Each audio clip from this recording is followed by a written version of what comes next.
Hello and welcome to Youth in Sports, where every Tuesday night at 7:30 p.m. we feature special guests from near and far. The program is sponsored by ATI Physical Therapy, providing certified athletic trainers to more than 30 area high schools and colleges. First State Orthopedics, the team taking care of Delaware with a commitment to excellence. And Wilmington University, where Youth in Sports is produced by the College of Technology's students and faculty. And now, from the studio at President Jack Barcelona's Wilmington University, your hosts for Youth in Sports, AOSSM Mr. Sports Medicine 2012, Dr. Michael Axe, UD and St. Elizabeth's own Dr. Joseph Strait, and co-founder of Youth in Sports, Mr. Walter Laudine.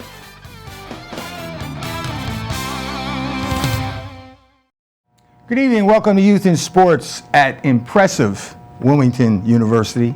Beautiful facilities here. We enjoy being here. We've been here how long, Mike? About 5-6 years now. 5-6 years. Time flies when you're having fun. I'm Walter Laudine. I am John Noonan. Johnny is our guest host from ATI, and he's replacing Dr. Joseph Strait. And I'm Dr. Michael Axe of First Day Orthopedics, and I'm excited about this upcoming basketball season. And we have the University of Delaware women's basketball team that are local girls that are here tonight and to speak with us. We have 2 of the 3 local girls, and on my right is the head coach, Tina Martin, who's been with us how many years? 16 going on 17. 16 years. 16 years I've been the coach. We've been around 20, this is our 22nd year. Wow. I know, it's crazy, isn't it? Yeah, but here's the good part. Well, you look better than we do. Oh, she absolutely does. And the kids keep her young. I mean, she has to deal with water, the music, all the things that changes with each generation. Mike, 5 grandkids, 2 kids, I know what you're talking about. I don't. I'm still in the absent grandkids and I phase. can't wait. Oh, well, we should. But Coach, thanks for coming down. This show's being filmed in September, prior to the onset of your official basketball start, which will occur. We start November 9th. It's our first game in the WNIT. It's home at the Bob Carpenter Center against Sam Houston State, and we are guaranteed 3 games in that tournament. So it depends on if you win or lose as to when you play again. Yes. It's usually every 2 days. In our bracket, if we were lucky enough or fortunate enough to win, we would play the winner between Georgetown and Sacred Heart.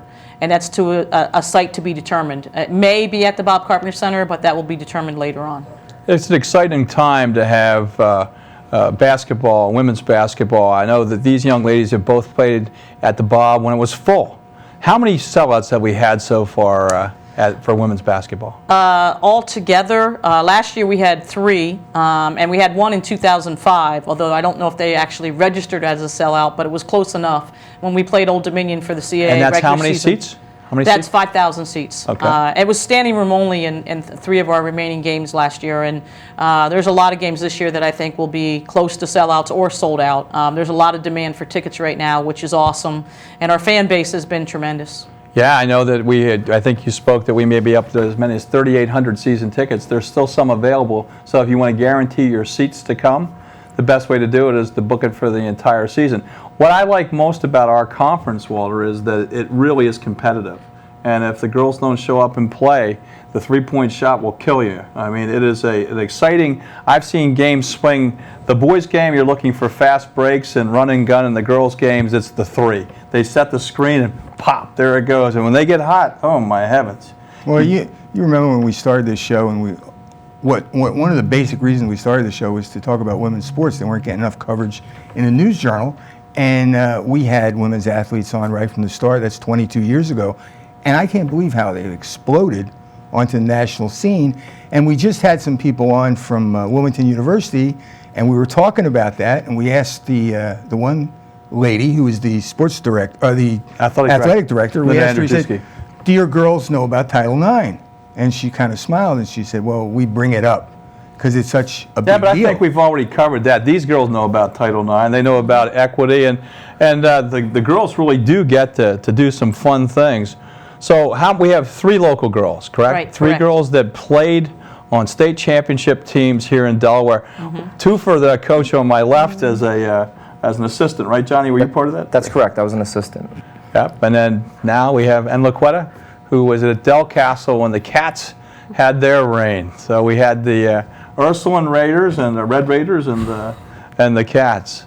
What's the difference between the games? You know, we have Johnny taking the 14-year-old and trying to make him a serious player, and then we have you taking the serious player and trying to make him a more serious player. Well, I think the biggest difference from the high school level to the college level is size and speed. The strength and conditioning becomes much more serious at the college level.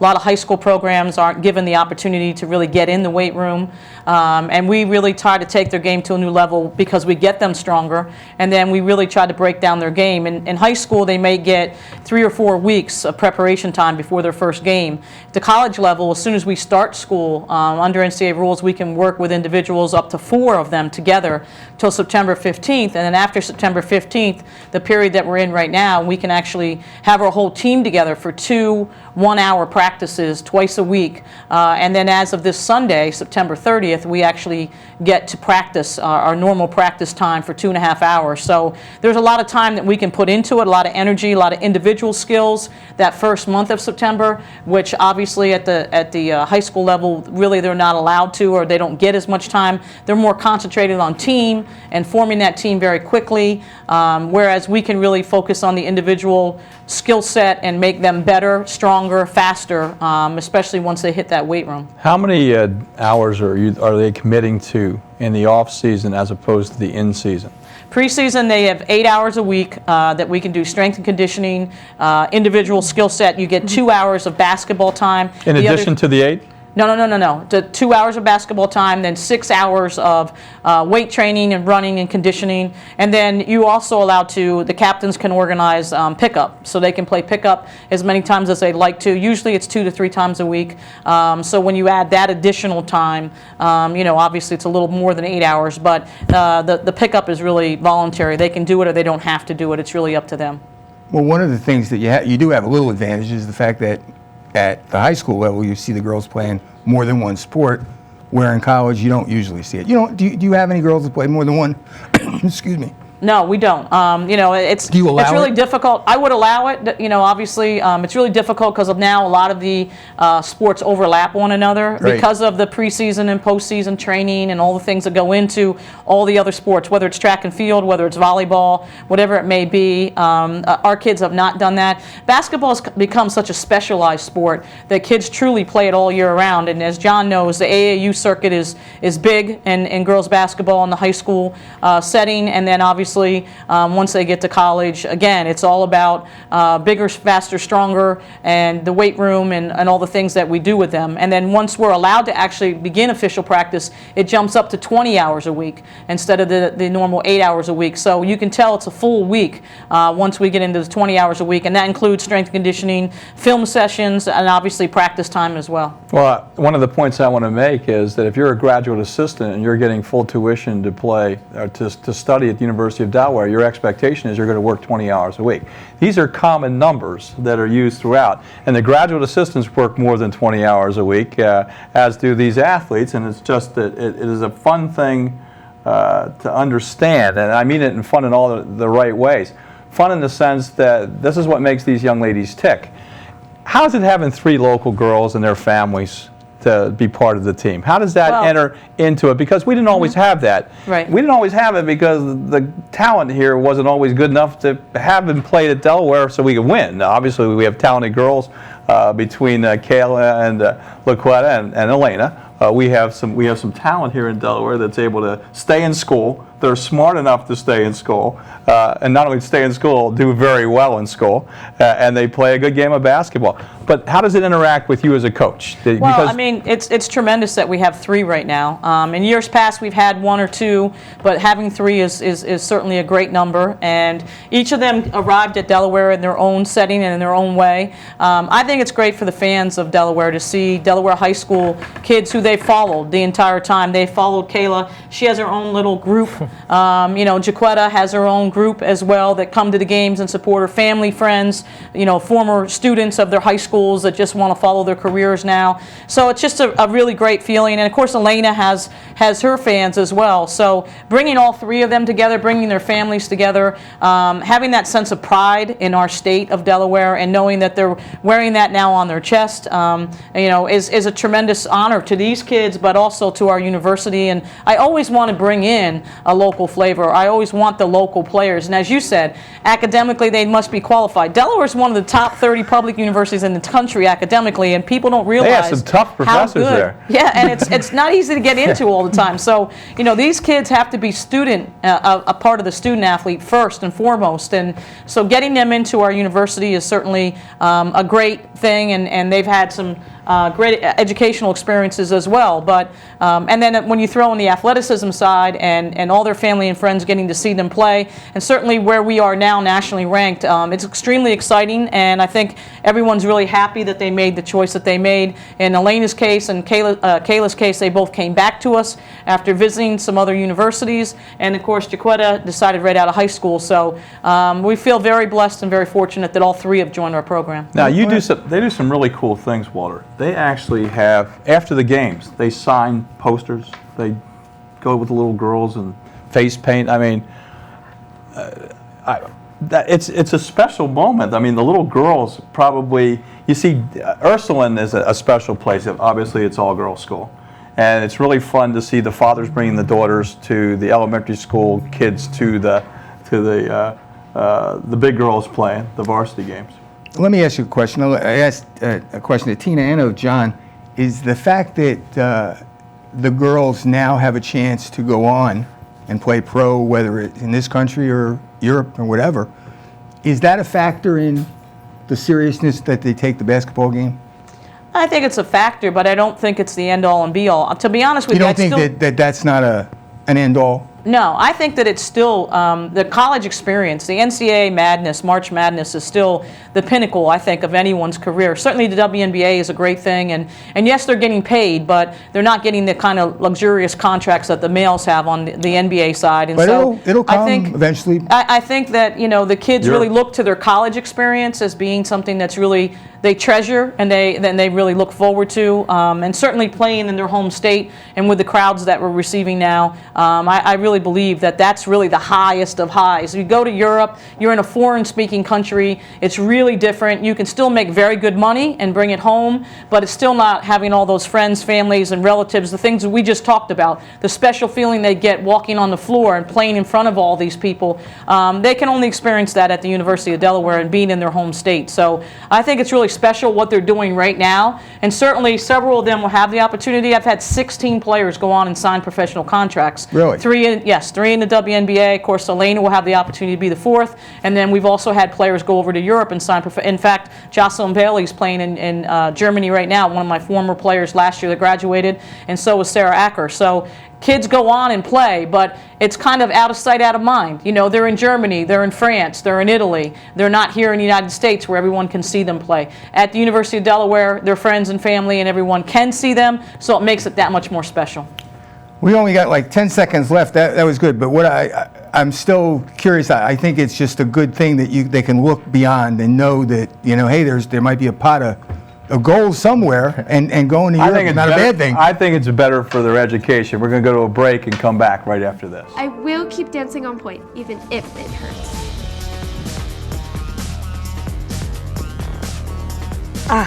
My arm is killing me. I don't know if I can pitch another ball. But I'll just play through the pain anyway. I have to do the big stunts. We look better than the other cheerleaders. Our tosses are bigger. My elbow really aches, but I got to keep practicing. Don't tell them it hurts. They'll take you out of the game if you do. I have to push harder if I'm going to get a scholarship. I'm feeling dizzy, but I don't want to tell anyone. Everyone's counting on me. I can't rest now. Nearly 50% of all sports injuries sustained by middle and high school students are from overuse. Don't play through the pain.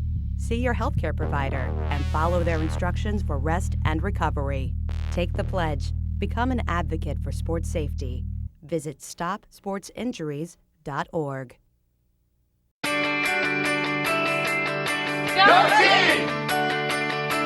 If you get injured and you want to get back as fast as possible, come back even stronger than you were before, I would definitely recommend that you come to ATI.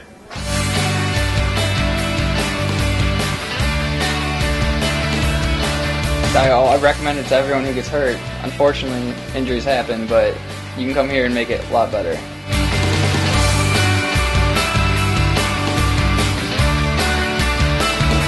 ATI does it the best. They do a hands-on, one-on-one evaluation. I'm getting better because of it.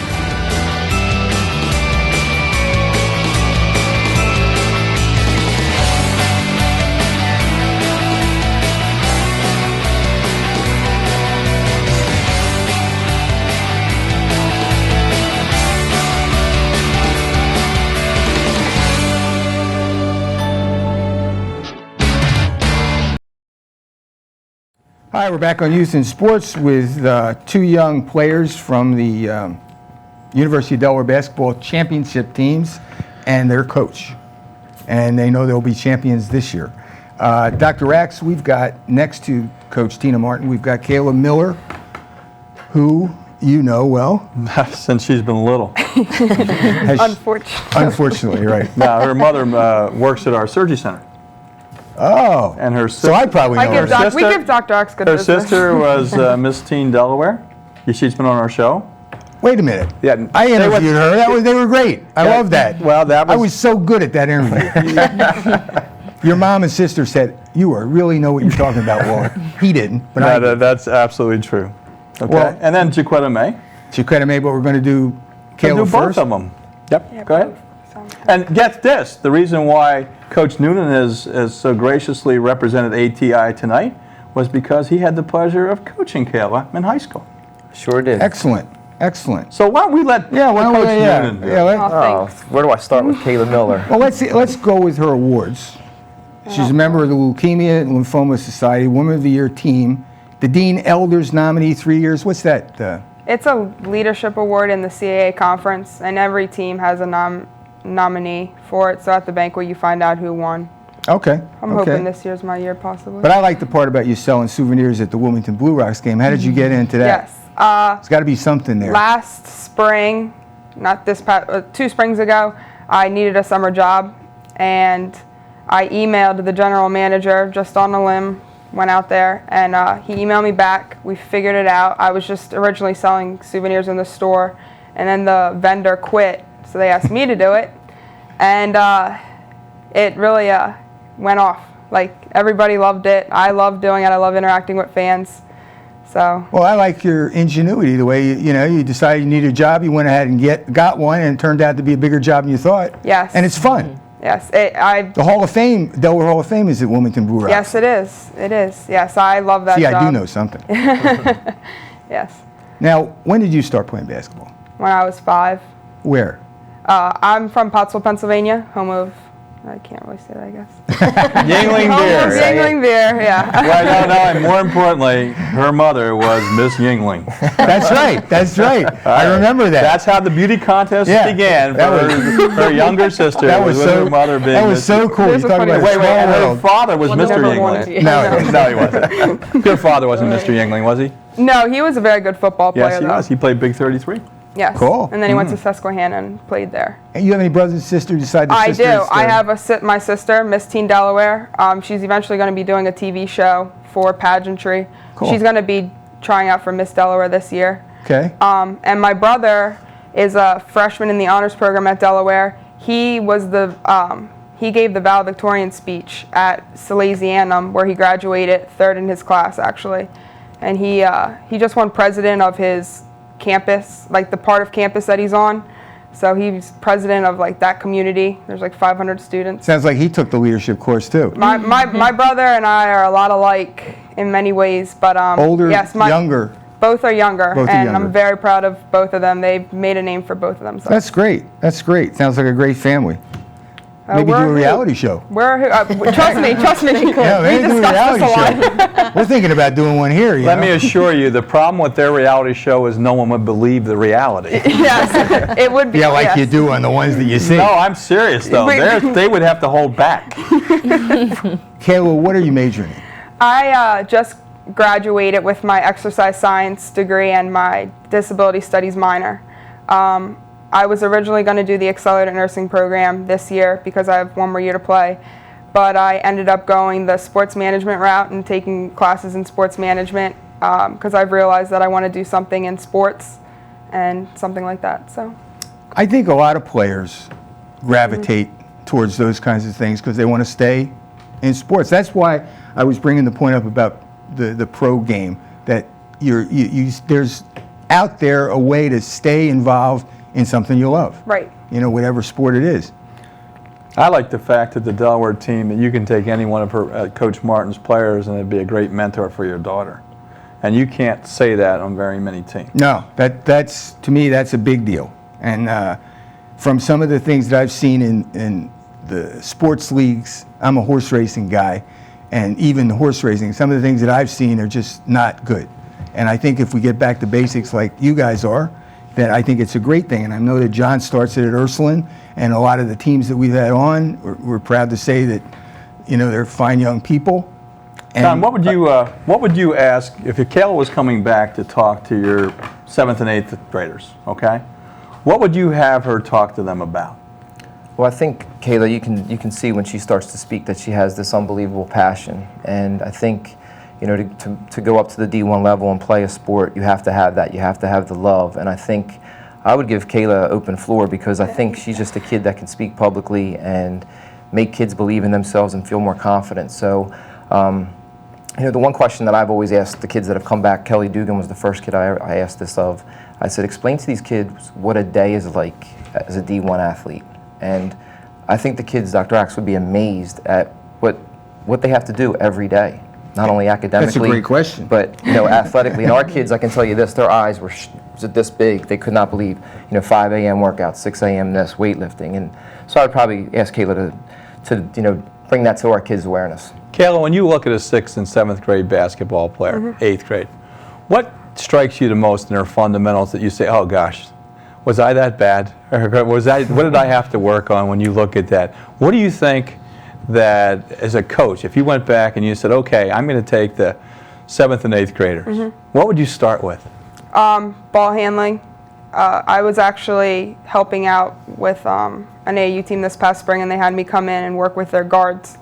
And I went in and we just did a lot of ball handling drills, dribbling with 2 balls, and just working on fundamental things, like going off the right foot for a layup. There's a lot of things that is very questionable nowadays with middle school kids and at what level and of aspect their game is. I think I kid about this. Elena broke her right wrist when she was like 9 or 10. I know it was early. She was in 7th grade. Yeah, and I remember having her work on her left. I said, honey, you can't work with your right hand anymore, so work with your left. And that's when it began, her being able to use her left better. I mean, obviously she's still better right-handed. She was really good both ways. Yeah, but that is one of those things. I always encourage her. I said the best thing that can ever happen to you as a basketball player is that your dominant hand somehow has to be immobilized for 4 to 5 weeks. Not that you want it to be bad, but just enough that it makes you use your other hand. So you're wishing bad on middle school girls now. Well, not just girls. He's a doctor first. You're wishing bad on any middle school athlete. That's right. I'm wishing bad on anyone. This is a classic example of taking. There's a classic. I don't do fracture. This is a classic example of taking something bad and making it good. Absolutely. Okay. Laquetta, when you go and you ask the. I'm not done with. You're not done with it? You have to go one at a time? Yeah, I have to go one at a time. Is that okay, LaQuay? That's fine. Because we can mix, you know, I think it's easier to. It's easier for you, Walter. Well, yeah. You know, the older you get, you got to stay focused. What about, I think John's question is great. What about a day? Give us a day that you're playing. A day, okay, like Give right now? Give us today. Yeah, go off season, Kayla. Okay, off season. Yeah, like just like that. Okay, typically I'll get up about 6:30. Today we didn't have workouts, but okay, if we had a workout. Yesterday then. Okay, like 8 o'clock lift, and then we go to classes. How long do you lift? Excuse me? How long do you lift? An hour. An hour, okay. Yes, sir. And then I went to class. I had a 50-minute class, sports management. I loved it. And then after that, I went and shot with my brother. We shot for about an hour, working on fundamentals with my shot. And then we had to come back, and I did I'm doing an internship with sports marketing at University of Delaware. Okay. So I was there helping out and getting prepared for our Blue Hen Madness that's coming up in a few weeks. And then we had our conditioning. And conditioning, What time of day are you now? We're at 3 o'clock. Did you eat lunch?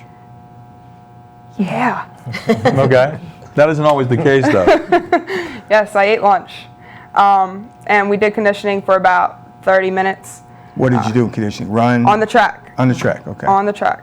After all that, I did a fundraiser for breast cancer awareness last night then. So that's our day. And by the way, we have to get studying in there somewhere and homework. And you had no practice and no game. No, this is just in the off season. This is just the off season. Off season, right. at least 3 or 4 times a week. We have lifting for an hour, conditioning for an hour for twice a week. We play pickup twice a week. And then a lot of us go in for extra time to shoot with the coaches for about a half hour to 45 minutes. So that's like twice a week. Do you feel like, and this is a question that a lot of people are going to, especially a parent, do you feel like you can properly do your studies and be a serious member of a team?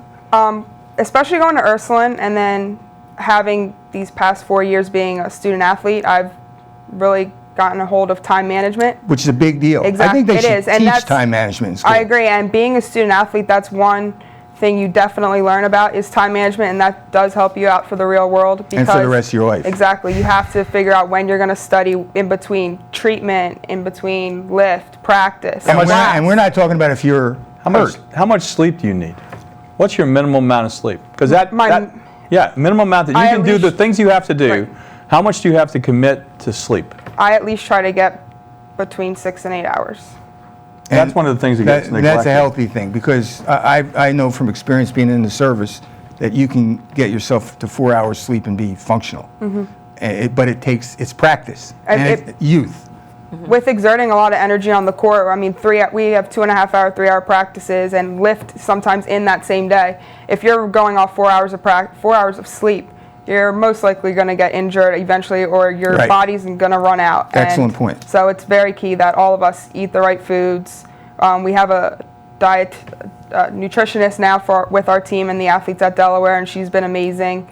She's been helping all of us of what kind of foods to eat at certain times and what's going to be the best for us to exert at our performance. When we come back, the whole is yours. Yeah, the whole segment's. And then I got a couple of questions I want to ask both of you. What do you want to end on? What question do you want to end on? I was actually going to spin off of Kayla's about getting sleep. I was going to ask Coach Martin, does she preach to them about downtime when they actually have some time off? Do you?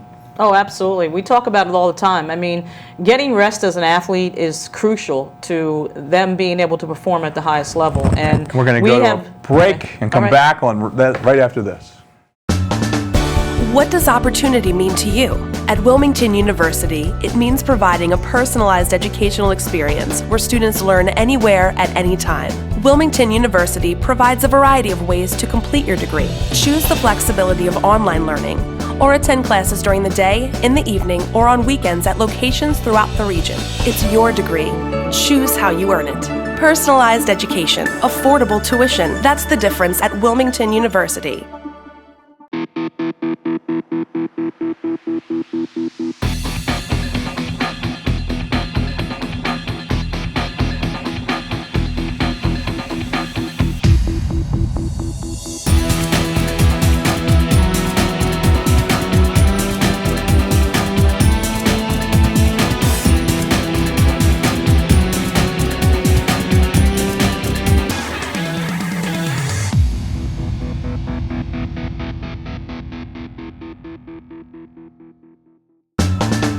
What does opportunity mean to you? At Wilmington University, it means finding an innovative degree program that fits your goals and prepares you for a successful career. It means finding a school that fits your life. We know the importance of providing individual attention, affordable tuition, and unparalleled flexibility in service. Because at Wilmington University, it's not about meeting your expectations, it's about exceeding them. Personalized education, affordable tuition, that's the difference at Wilmington University. Hi, we're back on Youth in Sports. We've got a great show here tonight. We're talking to two women's basketball players from the University of Delaware and also their coach, Tina Martin. And we're now talking to Jaquetta May. Yes. Did I say that right? Jaquetta. Jaquetta. Yes. Boy, that's the first for me. And Jaquetta's a senior? Yes. And how long have you been playing basketball? Since I was in school. I started out at AAU. and been playing there ever since at the Boys and Girls Club. Now, at the Boys and Girls Club, which Mike's we had the big Boys and Girls Club show, great organization. What about, Jaquetta, why did you pick basketball? I mean, there's girls soccer, there's softball, there's... I think it was kind of just like a family. Like, my family has a lot of guys, a lot of men. And they play basketball. Exactly. So being around them, that's what I grew up around. All of my cousins, you know, they all played basketball. So it was just every time we got together, what did everybody want to do? Play basketball. So that's what I did. I went and hung out with the boys. Now, you went to Del Castle? Yes. And also, I see here that you're a mentor? At Gilpin? Yeah. For elementary school kids? That's great. Yes. But I also see that you sing and play the piano. A little bit. She's a great singer. You should have her Great sing. singer? Yeah. We're trying to convince you to sing the national anthem. I'll put it out there now, Jaquetta. Oh, that would the be national that anthem would be before one of swell. our games this year, and so the Just whole don't- team is behind her. That'd be great. Yeah. Now, do you sing in a choir or something? Is that where you started? Yeah, at church. Did the usual singing in the choir. Well, that's where all the big stars came from, it Yes. seems. And then my cousin started playing the piano, and I moved on to other instruments with her. And What else can you play? I play the piano and the drums. Is it... Can you read music? I could, and I forgot. I used to take piano classes when I was younger, and then I don't know what happened. Well, probably you're playing basketball and you're going to college. And went to high school. What are you majoring in? Human Development, Family Studies. Okay, and what would that entice? It's like counseling anywhere. It's like very broad. Counseling, teaching, anything that basically works with kids in elementary school through high school. So it's basically, I plan on going into like the counseling side, kind of just working hands-on with kids. How do you foresee using your basketball That's what I was experience just gonna ask. in your day-to-day activities with these young people? I feel like, especially being a student athlete, that when they look up to you, they know that you went to school first. So school is very important, so that's one thing. And then to know that you played basketball also and you got to balance those things and go through those things, I feel like they could relate to you even more. And I feel like that just connects it right there. That's a good point. I was going to ask you the same question. You know, what can you take from your basketball experience, especially the high volume that you're going to have this year with everybody coming down to watch you guys? They expect a lot. You're nationally ranked. I mean, that's a big deal. Yeah. That's a big deal. It'd probably be a bunch of TV games. Yes. Now, will you do anything different for a TV game? Hairdresser, makeup, anything? That's a fair question. You guys, when you know you're on national television... Well, her sister can chime right in because her mom and sister. No. No? No? No. In the first 5 minutes, your makeup. Yeah, it's gone, right? It's gone, right. Yeah, so. Just like any other. John, what do you remember about Jaquetta as a high school Oh, I player? remember Jaquetta very well. I bet you do. That was my first year as the head coach, and we opened with Del Castle, who everybody said was going to win the state championship, and they did. But we were in a 1-point game with maybe like 2.2 seconds left. Jaquetta's at the free throw line, and there's a timeout. So you tried to ice her down? We tried to ice her, but more importantly, Dr. X, we said, do not let her get an offensive rebound, because I have a feeling she's going to miss these shots, or the shot. It was 1-on-1. And because you sell that to your kids, when she misses. And sure enough, Jaquetta missed. But sure enough, we didn't box out. We didn't do what we were supposed to do on the defensive glass. Jaquetta is, and she's a terrific athlete. She's kind of, I would say she pushed off, but she was more athletic. She got around the kid. She got the rebound, an offensive putback, and then the horn sounds, and we lose our opener. My first game as a head coach. Thank you, Jaquetta, by one. Yeah, she's a tremendous do you remember athlete. that game? I do remember, yes. Do you remember all the games? Some of them. Well, now you're a state champion from Del Castle. Yes. And then you get on a great team at University of Delaware. How'd you get to the University of Delaware? Coach Martin. Nah, I mean. When was the first time Coach Martin you ever met Coach Martin? Summer camp? Where did your first encounter? Do you remember? Man, I don't even remember. Do you remember? I just know it was When we actually met face to face on an unofficial visit, but No, I I had seen her understood that. play. I hadn't seen her play. But she's a obviously, local through high girl. school. It wouldn't be Yeah. uncommon for her to come to your wonderful basketball camp that you've had every year for 16 years. Correct, correct. But I had an opportunity to see Jaquetta play, and like we do with most student athletes, we contact their high school and get in touch with their coaches and ask them to bring them on what's called an unofficial visit to the university. And she came for an unofficial visit, and then we continued to follow her career and watch her through AAU, and then obviously eventually offered her a scholarship. And obviously, as John said, they won the state championship. It doesn't surprise me that Jaquetta got to rebound and scored, because she's that type of an athlete. And she's overcome a very serious injury as well. She actually had a screw in her foot. She had broken one of the bones in her foot, which is more significant, like a Walton injury, Bill Walton, who obviously ended his career because of so many foot injuries. But Jaquetta couldn't walk for 6 months and had to stay off of her feet. And Wow. she came back and has really been a huge spark to our team. That's and the true test of an athlete. When you're hurt, Oh, you yeah. come back. And done a tremendous job for us, coming back from something very, very serious that could have ended her career. And we're expecting big things from both of these young ladies this year. But I'm really proud of Jaquetta for sticking it out and really rehabbing and doing the things that she's supposed to do to get back on the basketball floor after something so serious. Now, Coach, in Delaware, we know that the Catholic Conference is tough. That it's like playing in the CAA. Right. You better show up every week or you're going to get beat. Right. Every game, you're capable of getting beat. She played in AAU, which helped for your toughness, but your conference, Jaquetta, you have, which is so often of Delaware sports, half the games, if you lose them, you really didn't, it's really bad, okay? Yeah. The other half you have to play, okay? Yeah. Coming from that league, how did you get the competition that you needed to be tough enough when you got to Delaware to play at that level? I feel like it was something that after 4 years of playing against, Elena Deladons and Khadijah Rushdins and all these other great players, that's something that helped build also. And then when you get to college, it's something that you just pick up, because when you first have practices, those seniors and those juniors, they're not going to take it easy on you. So you learn in each practice and each lift, and you get better each day. One of the things I was going to ask all three of you, and you too, John, there was a guy that used to come to the racetrack all the time. He's a cool guy. His name was Ace something. Hardware. No. Ace was a coach, a technique coach of shooting a basketball.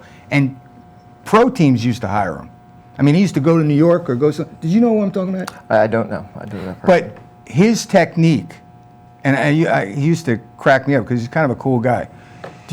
When it comes to technique for shooting, dribbling, is it important when they first start that they learn the right way? Yeah, I think so. And do you, on every player, if they're doing something, even if it's good? Well, I think with shooting in particular, like when they're young and they have the knack of scoring, you don't want to change a whole lot. So when Coach Martin's getting these girls at 18, 19 years old, right? She's getting them broken. A lot of their fundamentals are already there.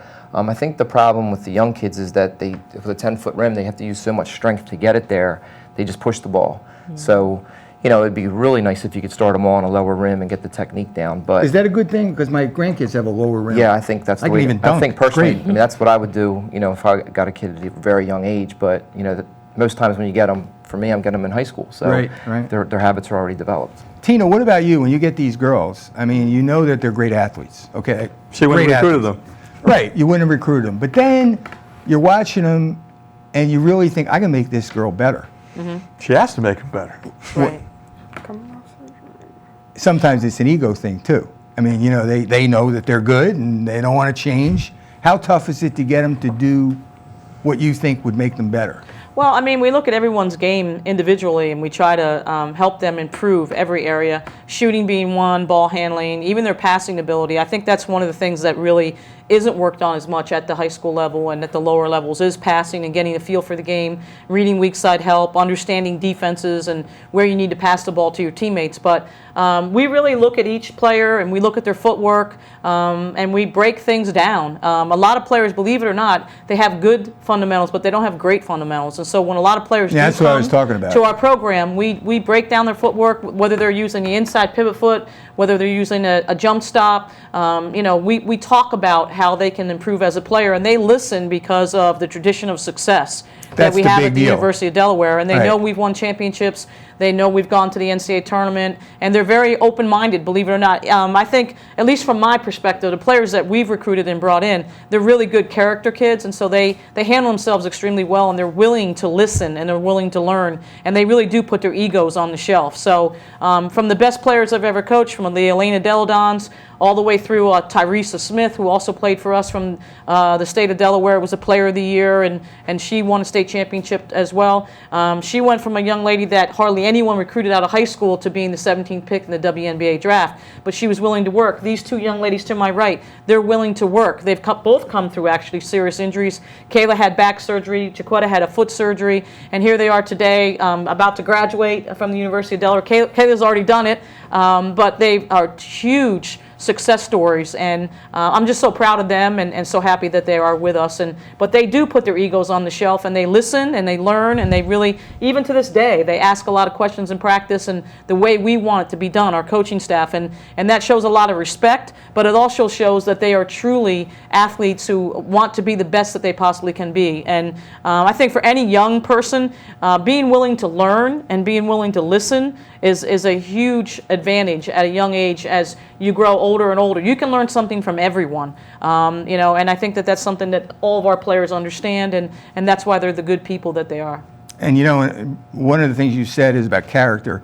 When you're recruiting somebody, and I'm sure this has happened to you, and I see it in football all the time, and I'm amazed because they spend millions of dollars on this stuff, and they look at.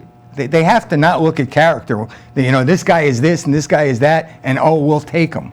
But you look at that before you're going to give the university's money away. You're looking at their character, aren't you? Oh, absolutely. And it's a big deal. Every unofficial visit when they come with their parents, we look at the interaction between the student athlete and their parents and the level of respect they show their parents, and just from a simple yes and no, and showing that respect, because if they don't respect their parents, they're certainly going to not respect the coaching staff. So we look at that, we pay attention to that, we see what they do with their teammates, with officials. Do they have a bad attitude? Do they throw a towel? All those things are important on how they handle themselves. We got to go to a break, and that was great. And there was another question I'm going to ask when I come back, if I remember it, right after this.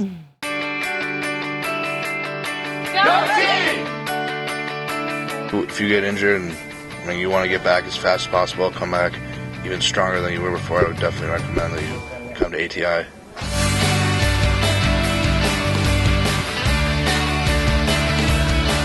I recommend it to everyone who gets hurt. Unfortunately, injuries happen, but you can come here and make it a lot better.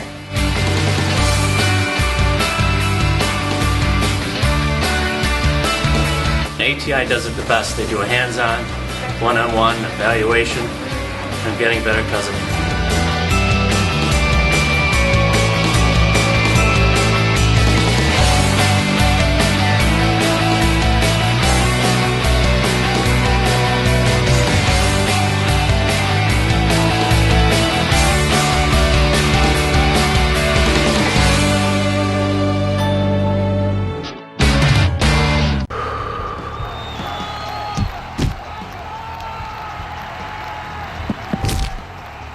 I know they never make me play with these guys, but why do they make me train like them? Training hard is important, and for professional athletes, it's their job.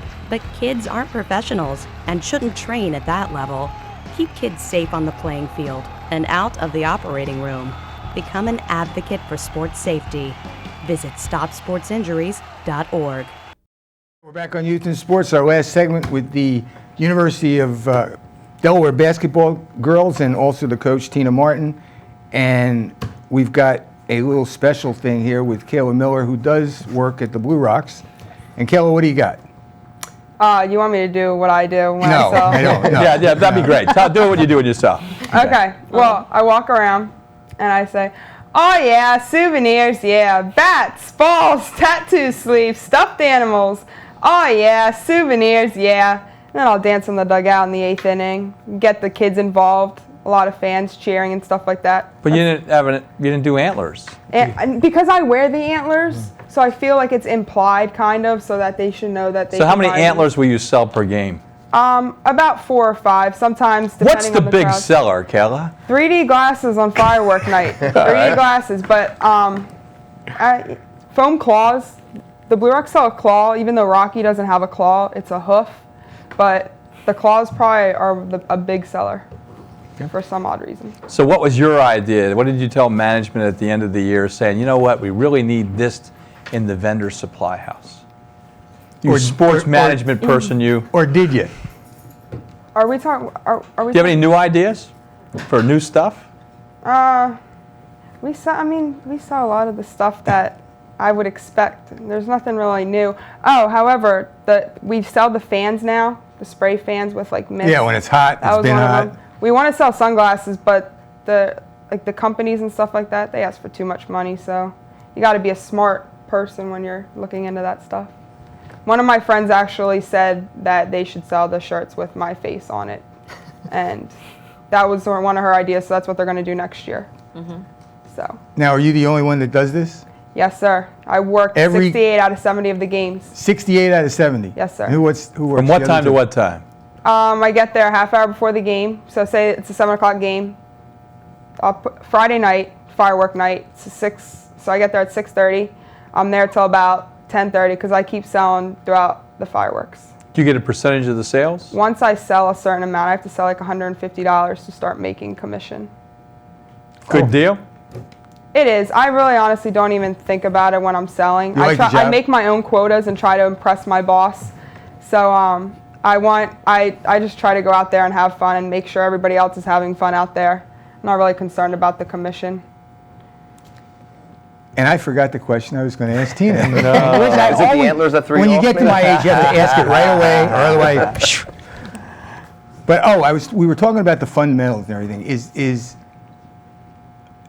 You notice that some players shoot different ways. You know, whether lefty or righty, but they shoot different ways. Do you, and you too, John, when you see a girl or a guy, well, a girl in both of your cases, shooting a certain way, do you try to get them to shoot the way that you think is the best way?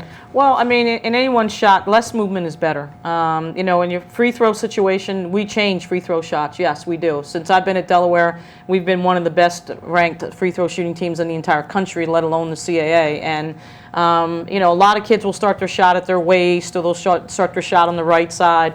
I really believe in locking it into the shooting position, which is just underneath the right eye. And so we lock it in for all of our shooters in a free throw situation. You'll see that, you know, it's pretty consistent across the board with our players. And then I really try to raise their shots. Most females, as Coach Noonan was saying earlier, if they're smaller and they're younger, they really try to reach, and they double pump, they drop their elbow, and they end up throwing the ball instead of actually shooting the ball. And I agree with John. They should move in, lower the basket, and work on technique so that they are shooting it properly. And you have to have a quick release in college. At our level, the athletes are too strong, too fast. You can't shoot it from your waist. You can't shoot it from your stomach. You got to raise your shot up and consistently have that in the shooting pocket, catch and shoot and bring it high. If you don't do that, you're not going to get your shot off. You're going to get it partially blocked or blocked, one or the other. And at the college level, it's really quick to have a quick release and be able to get your shot off, whether it's the three-point shooting or obviously the pull-up jump shot in the mid-range game. So we do work on our players and their shots. As John also alluded to, if it's not broke, don't fix it. So if they're shooting it really well, I won't tamper with it so much, but if I feel it's going to help them get a quicker release and get the shot off quicker, then yes, we will change their shot a little bit, just tweak it, not so much really do a whole lot to it, but the release point is very, very important in a college game. Now, Tina, you came from Seton Hall, which is a basketball school, and I'm sure before that you played, and so you're bringing a lot of different theories to the game. What do you think makes you a successful coach as opposed to some of the others? I noticed that they talked about the nutrition thing, which I think is a big deal. I think that everybody should do that. Every team, whether it's high school, you know, where, hey, I should tell you what you should eat before the game. After the game, you can eat whatever you want. But, you know, when you're training and this and that, what are some of the things that you think make you as successful as you are, beside recruiting, which is a big deal. Right. Recruiting is definitely the lifeline of any program at the college level. But I've been blessed to be around some great coaches, and I've tried to learn from some of the best, starting from when I first began my coaching career, and then obviously moving all the way up. My college coach, his name was Fred Riley, and he played in the ABA. He was a professional men's player who I had a great deal of respect for and learned a lot from. And then moving on into the collegiate level, I obviously coached at Seton Hall, and Phyllis Mangina was the coach there, and I took some things from her. PJ Carlissimo, who obviously played and obviously coached at Seton Hall, and then also coached in the NBA. I went to a lot of his practices and paid attention and took notes and really watched some of the things that he did. And then also when I got to Delaware, Mike Bray, who was obviously at Notre Dame, went to a lot of his practices, and we sat down, and all of those gentlemen, from PJ to Mike Bray and even back to my college coach, Fred Riley, have great, tremendous basketball backgrounds. And to pick people's brains and sit down and talk with them, John and I even talk about basketball a lot and trade ideas and talk about offenses and things. And my brother actually had a huge influence on my career as well. And he really is the one that taught me how to play from the very beginning until I got to junior high. So my brother's the athletic director at Misericordia College. He was a men's basketball coach. It's a Division III school in Pennsylvania. He's been the men's basketball coach for 15 years and then took over as the athletic director. He and I are very close, and we talk basketball all the time also. I think the biggest thing is you have a set idea of what you want to do, which I do. I have a vision, if you will, and a plan for what I want to run and the things, that my defensive mindedness.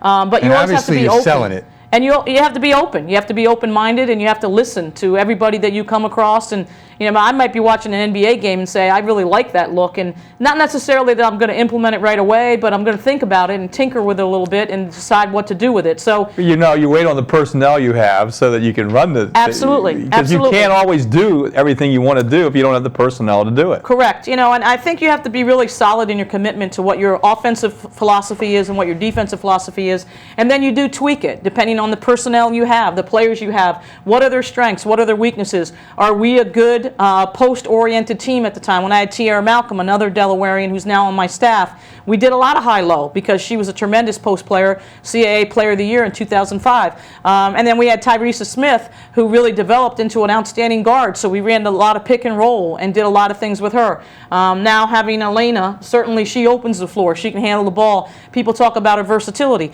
We give her the ball in certain situations where she can play like a guard, and then there's other times when she can play like a post. So we try to maximize the strengths of these different types of players and what they can do. So I tweak our offenses a little bit here and there, but we keep the same fundamentally sound offensive sets, and then we just add or tweak them because the kids have to have consistency too. You can't change your offense every year in and out. If you're a good coach, you're going to use fundamentally sound offenses, and then you're going to add to them a little bit here and there that will give that particular player an opportunity to shine. What about plays, Tina? How many set plays do you have?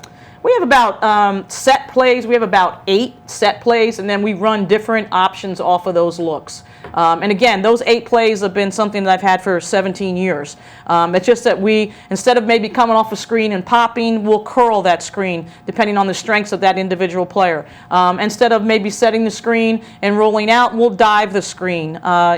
So it just depends on the situation, how teams are playing us defensively, and that really determines what we do offensively. But the skill set of the players determine a lot. But we have about 8 that we really run we run different options off for different players at different positions and the strengths that they have. How many players does it take for a team to be successful? Now, obviously, if injuries didn't count, how many do you need? You need 8? Do you need 9? Do you need 10? Normally because when you have too many, they get disenchanted because they don't play. Right, but okay, so what's that magic number? Here's the thing. I think a good rotation is 9 for us and what we like to do. However, last year's team, we had 15. We had a full roster. And can I tell you that those other 6 individuals who played sporadically were tremendous leaders. I think the biggest thing that people have to understand is every person's important, from your leading scorer, who happens to be Elena Del Don, who's led the country in scoring, to the last player on the bench who maybe saw 10 minutes the entire season.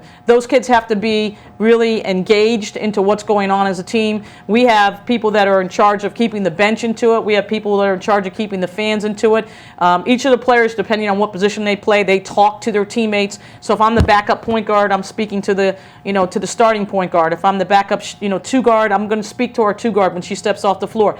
Everybody's got to have a part in it in order to be a championship season. And last year was a special year. You don't always get that, but we had that. And that's something we're trying to build this year. I graduated 5 seniors last year. I miss every single one of them. And now these freshmen that come in have to really step on the floor and contribute and really put their egos aside and realize that we have a really good nucleus back. We have all 5 starters back, but they're going to have to contribute in a lot of different ways that maybe they're not used to. And they have to accept team. They have to have a team attitude. So we're working on that. We will continue to work on that. I'm just feeling very blessed to be at a great university like Delaware and to have the young ladies that we are able to bring into our fine university, and they buy into what we're trying to teach. So we're very lucky. We've got a minute left, and I think it's been a great show. Girls, I guess you love the team. Yes. Looking forward to a big year this year. Definitely. And it's funny, when I talk to you and I talk to the football coach, who's the football coach? Casey Keeler. Casey Keeler, he comes on. When you guys get done talking, I'll say, I'll buy it, because you have to sell. And you're... No, they believe. See, they believe what they're saying. This is not hypesmanship. No. No. But you're from New York, okay? Yeah, and I'm saying that. Yeah, I'm with you. And girls, you have to, when you meet somebody like a coach like her. I mean, it means more than if you meet somebody who goes, you'll do good. They're explaining, they're selling themselves, and you believe it. I got 10 seconds left. And you know what I believe? I believe we're going to sell out. Get your season tickets. There aren't many left. 3,800 of 5,000. Get them now. Good night.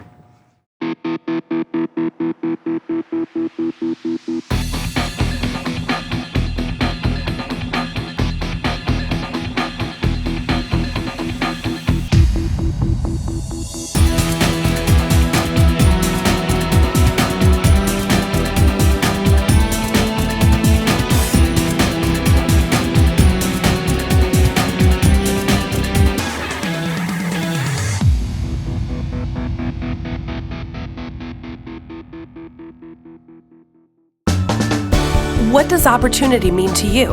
At Wilmington University, it means finding your relevance in the job market. That's why we offer career-oriented degree programs that meet employment needs in emerging fields. Dedicated professors bring their real-world experience into the classroom so you'll graduate with the tools you need to succeed on the job. It's your degree. Make it relevant to your career. Personalized education, affordable tuition. That's the difference at Wilmington University. This show was sponsored by ATI, the company taking physical therapy to a higher level throughout the country. First State Orthopedics, where Youth in Sports hosts Drs. Straight and Axe are members of the team taking care of Delaware with a commitment to excellence. And President Jack Barcelona and his Wilmington University College of Technology, where each semester this student-run program is produced, directed, edited, and distributed under the guidance of the TV production faculty. Each guest receives a copy of the show, and all shows are available on the web at youthinsports.com.